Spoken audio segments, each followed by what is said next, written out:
కాబట్టి అసలు ఏం జరిగింది అక్కడ, వాస్తవంగా ఎవరు కెమెరాస్ పెట్టారని గుర్తించారు, ఎక్కడ పెట్టారని గుర్తించారు, ఎలాంటి కైండ్ ఆఫ్ ఫుటేజెస్ వాళ్ళ దగ్గర ఉన్నాయని మీరు అనుకుంటున్నారు? యాక్చువల్ గా మనం వెళ్ళి చూసాము అనేది మేము చెప్పట్లేదు. 31st నైట్ రోజు మిడ్ నైట్ అమ్మాయి వాష్రూమ్ కి వెళ్ళినప్పుడు అక్కడ ఒక సెల్ ఫోన్ పెట్టింది వెంటిలేటర్ నుంచి. అమ్మాయి అది చూసి భయపడి బయటికి వచ్చి మేడం కి చెప్పడము, తర్వాత అక్కడ ఉన్నటువంటి డస్ట్ ఉంది వెంటిలేటర్ పైన, ఆ ఫింగర్స్ ఇట్లా పెట్టినట్టు అక్కడ ఫింగర్ ప్రింట్స్ ఉన్నాయి, మేడం ఇది జరిగిందని. ప్రీతిరెడ్డి అనేసి వార్డెన్ ఉన్నారు అక్కడ. వార్డెన్ కి కంప్లైంట్ ఇస్తే ఆమె ఏం చెప్తుందంటే, వాళ్ళ స్టూడెంట్స్ చెప్పిన విషయము, మీకోసం ఎవడో వచ్చి వీడియోస్ తీస్తే మేమేం చేయాలి దానికి, అయినా అట్లాంటిది ఏం ఉండదు, సైలెంట్ గా ఉండండి అని చెప్పి దాన్ని టాపిక్ ని డైవర్ట్ చేయడానికి ప్రయత్నించింది. ఎవరైనా అండి ఒక ఫుడ్ బాగాలేదంటే అడ్జస్ట్ అవుతారు. ఒక లెక్చరర్ ఒకవేళ ప్రొఫెసర్స్ బాగాలేరు, స్టడీ దగ్గర ప్రాబ్లం ఉందంటే ఎవరిదైనా సజెషన్ తీసుకోనన్నా అడ్జస్ట్ అయ్యి వాళ్ళు స్టడీస్ కంటిన్యూ చేస్తారు. కానీ ఏకంగా మా బాడీనే మేము తీసుకొని మేము బయట పెడతామంటే ఏ ఆడపిల్ల సహిస్తుంది? మీరే మీ పైన ఎంత భయమైన ఉండొచ్చు, మీరు ఎంత స్ట్రిక్ట్ చేసైనా ఉండొచ్చు, అయినా కూడా ఆడపిల్ల మాన ప్రాణాలు పోతుంటే కూడా చూస్తూ ఊరుకోలేదు కదా. ఇక్కడ జరిగింది అదే. గతంలో కూడా అనేక సార్లు అనేక ఫుడ్ పాయిజన్ ఇష్యూస్ కావచ్చు, చాలా సంఘటనలు జరిగినాయి లోపల. కాకపోతే అడ్జస్ట్ అయ్యారు, కంప్లైంట్ ఇచ్చారు. కొంతమంది వ్యక్తుల వల్ల మాకు డౌట్ ఉంది, వీళ్ళ పైన కొంచెం యాక్షన్ తీసుకోండి అంటే కూడా వాళ్ళు లేదు అట్లేం జరగట్లేదు అని చెప్పేసి వాళ్ళు నిర్లక్ష్యం చేసిన కారణంగా వీడియోస్ తీసే వరకు వచ్చింది సంఘటన. వాళ్ళు అక్కడ పట్టించుకోలేదు కాబట్టి నెక్స్ట్ స్టూడెంట్ వాళ్ళు మా దగ్గరలో ఉన్న కార్యకర్తస్ ని కాల్ చేసి ఇట్లా జరిగిందన్న మీరు రావాలి అని చెప్పేసి మిడ్ నైట్ వెంటనే అమ్మాయిలు అక్కడ బయట కూర్చోగానే వెంటనే ఏబీవీపీ లోకల్లో ఉన్నటువంటి అందరు కూడా వెళ్ళి అక్కడ మాట్లాడడం జరిగింది. అప్పటికప్పుడు అక్కడ ఉన్నటువంటి వార్డెన్ ఎస్కేప్ అయ్యారు. బ్యాక్ సైడ్ నుంచి స్కూటీ ఎక్కి వెళ్ళిపోయినటువంటి వీడియో విజువల్స్ కూడా మన దగ్గర ఉన్నాయి, యూట్యూబ్ లో కొడితే వస్తుంది. స్టూడెంట్స్ కూడా మాకు చూపించారు. ఇన్ కేస్ వాళ్ళ మిస్టేక్ లేకపోతే ఎవరైతే వార్డెన్ ప్రీతిరెడ్డి అని ఉన్నారో ఆవిడ ఎస్కేప్ అయ్యారు. ఎస్కేప్ అయ్యారు. అంత అవసరం ఏముంటుందండి? ఇప్పుడు విద్యార్థి పరిషత్ గా మేము వెళ్ళాం, ఫైట్ చేసాం, అది కొంచెం సటన్ టైం వరకు చేస్తాం, తర్వాత బయటికి వచ్చేస్తాం. యాక్షన్ తీసుకోవడం కోసం మేము చేసే ప్రయత్నం మేము చేసినాం. 24/7 అక్కడ ఉండేది ఎవరు? వార్డెన్ తో ఉంటారు, మేనేజ్మెంట్ ఉంటారు. మీ స్టూడెంట్స్ తో మీరు ఇంటరాక్ట్ అయ్యి జరిగింది జరగలేదు అనే దాన్ని క్లారిటీ ఇచ్చి, ఇన్ కేస్ జరిగితే, ఎందుకంటే మీరు కావాలని చేయించలేదు కదా, ఎవడో వచ్చి వీడియోస్ తీసినప్పుడు వాడిని పట్టుకొని 4 తన్ని మీరు చేయాల్సినటువంటి యాక్షన్ తీసుకొని వాళ్ళకి న్యాయం చేయాల్సిన బాధ్యత మీ పైన ఉంది. ఇవాళ ఒక ఎగ్జాంపుల్ చెప్తున్నానండి, అదే కాలేజ్ నుంచి కంప్లైంట్స్ వస్తుంటాయి మాకు, అదని కాదు చాలా కాలేజెస్ నుంచి. ఇన్ కేస్ ఫీజు కట్టడం కొంచెం లేట్ అయితే ఒక్క స్టూడెంట్స్ ని కూడా ఏ కాలేజ్ కూడా కన్సిడర్ చెయ్యదు. వాళ్ళ లైఫ్ వేస్ట్ అవ్వని, ఆ 1 year లైఫ్ వేస్ట్ అయినా సరే ఎంతో మంది లక్షల ఫీజులు కట్టించుకుంటారు. ఒక్క స్టూడెంట్ కి ఏదైనా లేట్ అయి ఫైనాన్షియల్ ప్రాబ్లం ఉంటే ఒక్క స్టూడెంట్ ని కూడా కన్సిడర్ చెయ్యరు. మీరు ఫీజుల విషయంలో అంత స్ట్రిక్ట్ గా ఉంటున్నప్పుడు వాళ్ళకి ప్రొటెక్షన్ కల్పించడంలో కూడా అంతే విధంగా మీరు యాక్షన్ తీసుకోవాలి కదా.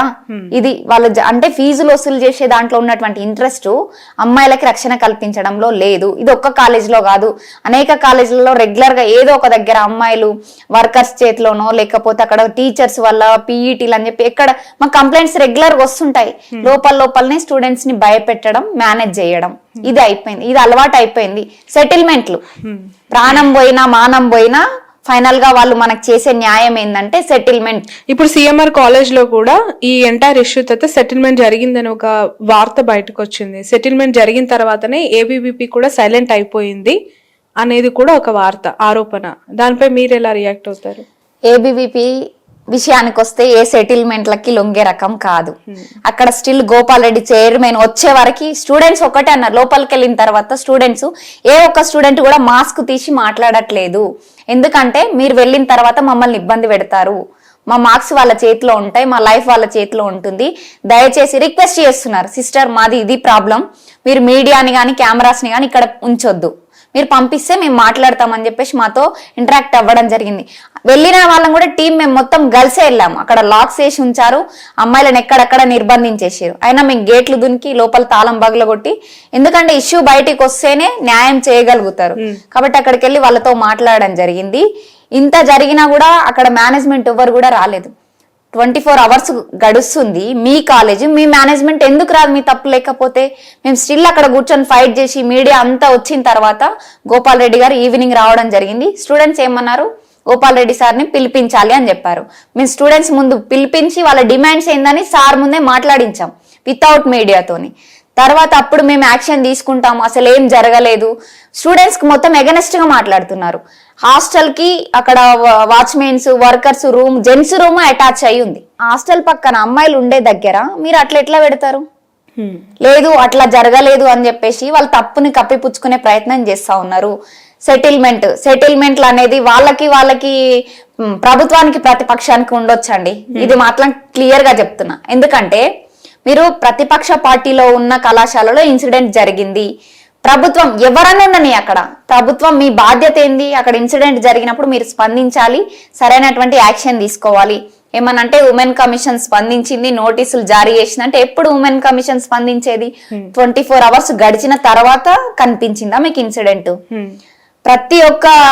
ప్రతి గ్రౌండ్ లెవెల్లో ప్రతి ఒక్క రాష్ట్రంలో ప్రతి ఇష్యూ పైన మేము పోరాటం చేస్తున్నాము. మొన్న నారాయణ కాలేజీలో కూడా ఫుడ్ బాగాలేదు, లేదంటే అక్కడ వాష్రూమ్స్ హైజెనిక్ గా లేవు అనేది కూడా మనం చూసాం. ఆవిడ వెళ్ళి డైరెక్ట్ గా అక్కడ విజిట్ చేసింది, యాక్షన్ తీసుకుంటానని వార్నింగ్ ఇచ్చింది, కొంతమంది పైన సీరియస్ అయింది కూడా మనం విజువల్ లో చూసాం. సో సిఎంఆర్ కాలేజ్ విషయంలో మీకు అలా కనిపించలేవు? అంత అగ్రెసివ్ గా ఆమె రియాక్ట్ అయినట్టు కానీ, పర్సనల్ గా ఇష్యూని చూసినట్టు కానీ మీకు కనిపించలేదా? కనిపించలేదు. ఇది మాకు మాత్రమే కాదు, ఎవరికి కూడా ఈ విధంగా కనిపించలేదు. ఎందుకంటే ఆమె దానికి సంబంధించిన లెటర్ కూడా అడిగినట్టు మనకి ఇన్ఫర్మేషన్ ఉంది. తను ఒక ఛానల్ కి ఇస్తూ ఇంటర్వ్యూలో కూడా చెప్పడం జరిగింది, నేరెళ్ళ శారద గారు. సో పూర్తి ఇన్ఫర్మేషన్ ఇవ్వాలి దాని మీద అని చెప్పి. ఒకటి మనం క్లారిటీగా గమనించవచ్చు, గతంలో నారాయణ చైతన్యకి వెళ్ళి మీడియాతో హల్చల్ చేసిరు, మంచిగానే ఉంది. కానీ ఎంతమంది మీద యాక్షన్ తీసుకున్నారు, ఎన్ని కాలేజీలు సీజ్ చేసిరు? మళ్ళీ నెక్స్ట్ డే వెళ్ళి చూస్తే అక్కడ as it is no change, ఎక్కడ చేంజెస్ అనేది జరగలేదు. వాళ్ళు రాగానే హడావిడి చేయడం, మీడియాలో హల్చల్ చేశారు తప్ప ఏ కాలేజ్ పైన కూడా యాక్షన్ తీసుకోలేదు. యాజ్ ఇట్ ఈజ్ ఎక్కడ వేసిన గొంగడ అక్కడే అన్నట్లు అదే విధంగా వాళ్ళ అక్రమాలు కొనసాగుతానే ఉన్నాయి. ఫుడ్ విషయంలో నో చేంజెస్. ఫీజుల దందా, ఈ ప్రభుత్వం వచ్చిన కొత్తలో ఏమన్నారు, ప్రైవేట్ అక్రమ దోపిడీలపై రేవంత్ సర్కార్ ఉక్కుపాదం అని చెప్పి ఫ్రంట్ పేపర్ లో స్టేట్మెంట్లు ఇచ్చారు, నో యాక్షన్. వీళ్ళు ఇచ్చినటువంటి స్టేట్మెంట్లు, హామీలు ఆ పేపర్లకే పరిమితం అవుతున్నాయి తప్ప అమలుకైతే ఎక్కడ నోచుకోవట్లేదు. ఉమెన్ కమిషన్ విషయానికి వస్తే ఆమె వేసింది కూడా అంతే, మీడియాని తీసుకెళ్లి హల్చల్ అయితే వేసింది. కానీ నెక్స్ట్ ఏందనేది అక్కడ వెళ్ళి గ్రౌండ్ రియాలిటీ అనేది ఎవరికి తెలియదు. అక్కడ స్టూడెంట్స్ తో మేము ఇంటరాక్ట్ అవుతుంటాం కాబట్టి మాకు తెలుసు ఇదంతా. ఓకే, మీరు అక్కడ స్పందించారు కదా, అదే విధంగా ఆన్ ది స్పాట్ లో ఇక్కడ ఇన్సిడెంట్ జరిగినప్పుడు ఎందుకు స్పందించలేదు? యాక్చువల్ గా నేరెళ్ళ శారద గారు ఆ ఇన్సిడెంట్ జరిగినప్పుడు మీరు ఏబీవీపీ అక్కడ ప్రొటెస్ట్ చేస్తున్నప్పుడు తను తిరుపతిలో ఉంది అనేది మీకు తెలుసా? అయితే మేము ప్రొటెస్ట్ జరుగుతున్న టైంలోనే ఈవినింగ్ రాజ్ న్యూస్ లో మేము ఇంటర్వ్యూ ఇస్తున్నామండి. అక్కడ ఇంటర్వ్యూ జరుగుతున్న టైంలో లైవ్ లో తీసుకున్నారు ఆమెని కాల్లోకి.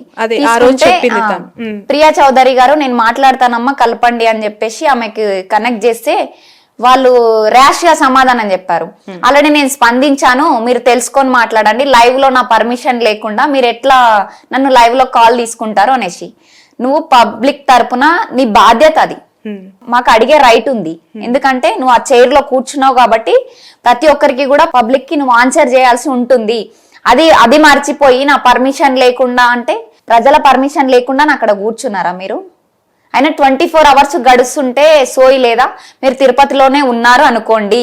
ఈరోజు సోషల్ మీడియా అండి పెద్ద మనకి అత్యంత అమూల్యమైనది, ఏదైనా స్పందించడానికి అనుకూలమైనది సోషల్ మీడియా. ఈరోజు ఒక ట్వీట్ కూడా ఎందుకు చేయలేదు? సోషల్ మీడియా వేదికగా ఎందుకు స్పందించలేదు? 24 hours అయిన తర్వాత మీడియాలో వచ్చి అల్చల్ అవుతుంటే నేను స్పందించకపోతే ఎక్కడ నా మీద పడుతుందో అని చెప్పేసి ఏదో స్పందిస్తున్నానంటే స్పందిస్తున్నా ఆ టైంకి. అది కాదు కదా మీ పని.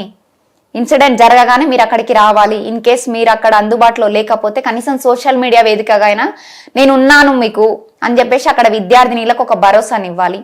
అందరు అక్కడ కూర్చొని ధర్నా చేస్తున్నది అమ్మాయిలు. అంటే మీకు ఇంత నెగ్లిజెన్సీ ఎందుకు? అంటే పెద్దగా అయితే తప్ప మీరు స్పందించారా? అది చిన్న ఉన్నప్పుడు స్పందిస్తే అంత పెద్దగా అవ్వదు కదా ఇష్యూ. సిఎంఆర్ కాలేజ్ కాబట్టే, అది మల్లారెడ్డి అనే ఒక పొలిటీషియన్ది కాబట్టే ఇంత అగ్రెసివ్ గా ఏబీవీపీ రియాక్ట్ అయ్యింది. లేకపోతే అలా ఫైర్ గా వాళ్ళు వెళ్ళి చేసేవాళ్ళు కాదు అనే ఆరోపణ మీ పైన వస్తుంది, ఎస్పెషల్లీ ఈ ఎపిసోడ్ కి సంబంధించి. దాన్ని ఎట్లా క్లెయిమ్ చేసుకుంటారు? అంటే మాకేమన్నా సెటిల్మెంట్ జరగలేదు, అది కాంగ్రెస్ కి బీఆర్ఎస్ కి సంబంధించి అయినా జరుగుండొచ్చు అంటున్నారు. కానీ సెటిల్మెంట్ జరిగింది ఏబీవీపీ వాళ్ళతో అని కూడా వార్త వచ్చింది. చేయడం చేత కానప్పుడు ఆరోపణలు చేయడం అనేది వాళ్ళకి అలవాటు. అది ఈ రోజు కొత్త వెన్నతో పెట్టిన విద్య ఇట్లాంటి ఆరోపణలు. అంటే వాళ్ళు ఉన్నది ప్రతిపక్షంలో, వాళ్ళు ప్రతిపక్షంలో ఉన్నప్పుడు ఎన్నిసార్లు కొట్లాడలేదు మేము? ఆ గవర్నమెంట్ మీద 10 సంవత్సరాలు పోరాడినాము. ఎలక్షన్ ముందర కూడా 1,00,000 మందితో మేము కథనబేరి కార్యక్రమంతో వాళ్ళ అవినీతిని అక్రమాలను మొత్తము బహిరంగ సభలో బయట పెట్టిందే విద్యార్థి పరిషత్. అక్కడ ఎవరున్నని అంటే పొలిటీషియన్ అయితే తప్ప మేము ఫైట్ చేసేలాగా కనిపించట్లేదా? వీళ్ళకి ప్రభుత్వంలో ఉన్న వాళ్ళకి చేయడం ఎట్లా చేత కాదు, చేసినటువంటి విద్యార్థి పరిషత్ని ఎందుకు ఈ విధంగా మా పైన ఎందుకు ఆరోపణలు చేయాలి? మీకు చేయడం ఎట్లాగో చేత కాదు. మాదేం రాజకీయ పార్టీ కాదు, మాకు ఏ రాజకీయ పార్టీతో సంబంధం లేదు. ఒక స్టూడెంట్ ఆర్గనైజేషన్, ఇండిపెండెంట్ గా కొట్లాడతాం మేము ఎక్కడైనా. పొలిటీషియన్ అయితేంది, ఎవరున్నా అక్కడ ఏ గవర్నమెంట్ ఉన్నా ఎవరి కాలేజ్ అయినా, అంటే మేము బ్యాక్గ్రౌండ్ తెలుసుకొని వెళ్ళినామా అక్కడికి? సిఎంఆర్ వెనకాల ఎవరున్నారు అని చెప్పేసి తెలుసుకున్న తర్వాత వెళ్ళామా? అక్కడ ఇన్సిడెంట్ జరిగింది, వెళ్ళినాం.